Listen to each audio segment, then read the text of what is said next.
Hi, I'm Shanna, and we are going to make a fairy garden today.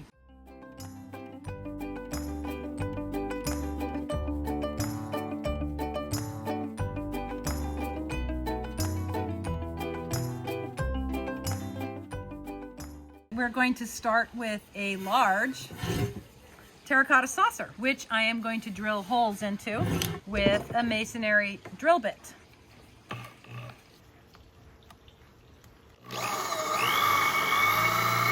Now I'm going to protect the drainage, a couple of shards of terracotta and some gravel,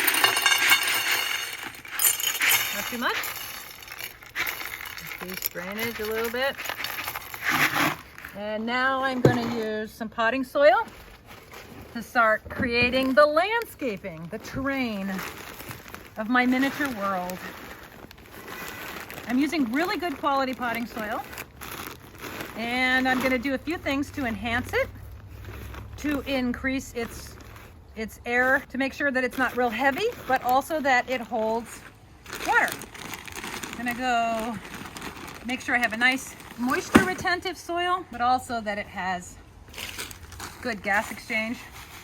So I'm going to add in a little additional perlite to my soil because I want it to actually breathe really well, do everything I can to keep the roots happy, because this is a challenging environment for plants. Now I'm going to add in Soil Moist.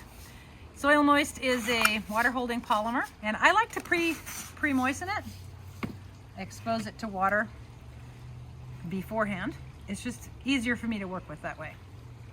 And this will help the roots wrap around the polymer, and it will help them release water slowly and makes it so you don't have to water as frequently, because this is a very shallow, very shallow root situation here. I'm gonna sprinkle a little bit of Osmocote, time release fertilizer, and I might like to have a little bit more soil, and I'll probably end up taking some away, but it's almost part of the creative process to kind of overkill and build it as I go. I'll show you my little elements, my little fairy elements. I have a cute little cottage and have a couple of little deck chairs or lawn chairs. I have a little character, and then I have a couple of little additional charming little elements. And so I am going to try to create a landscape, a little world, a little secret environment to go with these guys. So I kind of give a little thought to how I might want to shape things out, kind of think about where the house is going to be, where I might want to have the chairs, what that's going to look like, where I might want to have my fairy living, sort of start to use my imagination as to how I might want to have this kind of all fit together.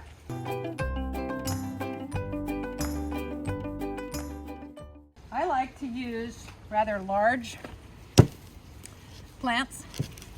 I'm looking for dwarf species. So this is a euonymus that stays very compact, and I am going to prune it so that it looks a little bit more like a tree. I'm going to really prune and snip away at it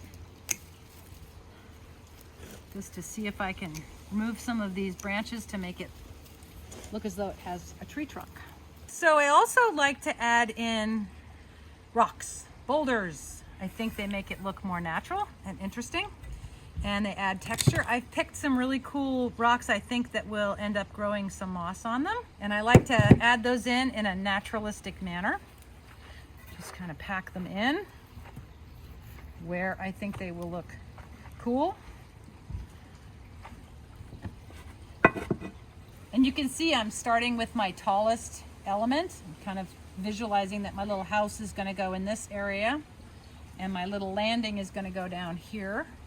Now I'm going to use another tree in my background, exposing the roots. There we go.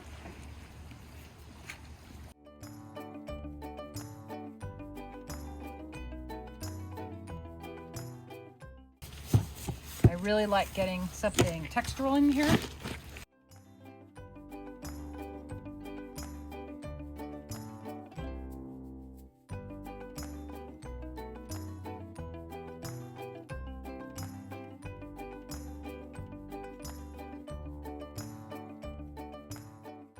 Here is, I am gently massaging the roots. This plant is not particularly root bound, and I am just going to gently shake it out very carefully, making it so that I lose quite a bit of soil but end up with as many roots intact as I can.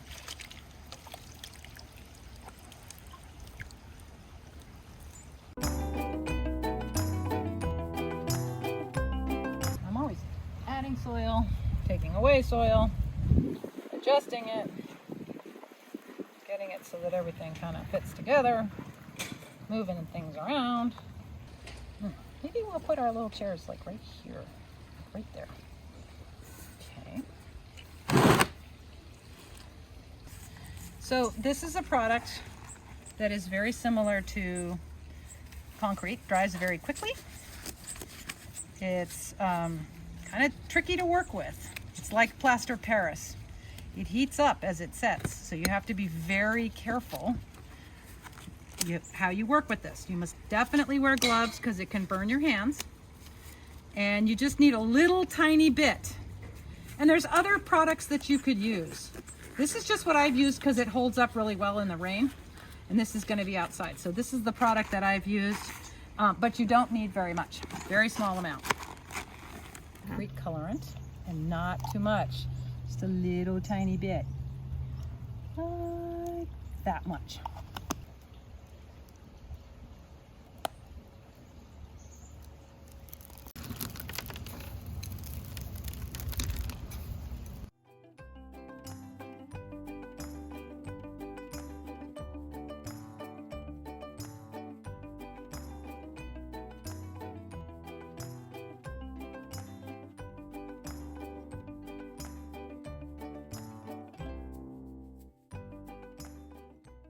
So this is green moss.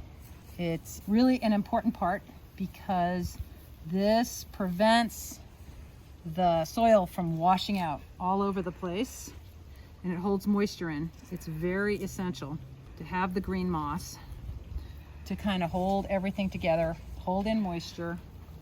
And if you're going to water this with your garden hose, obviously you need to do it rather carefully. Everywhere that I see soil, I'm going to pack this in. And it will kind of compress with time. So if it looks a little full, that's okay. It also has a really nice look. It's very natural, blends in very nicely. Just kind of using my hands to poke it in. Going all the way around. Putting it everywhere that I see exposed soil. Tucking it in. Thanks for joining us. We'd love to have you come down to Cambria Nursery Florist so we can help you put together a magical fairy garden.